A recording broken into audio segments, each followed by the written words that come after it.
Okay ji, extreme programming, this is one of the most widely used agile methods. ठीक है, as the name suggests, it takes basically an extreme approach to iterative development. I mean, all of these agile models, they take an extreme approach to iterative development. क्यों extreme हम इसे क्यों कहते हैं? क्योंकि increments बहुत छोटी होती हैं. You can have multiple increments in one day.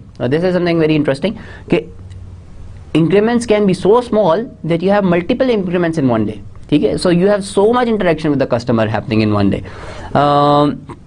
इसलिए इसके अंदर कुछ let's go through this slide that new versions may be built several times per day.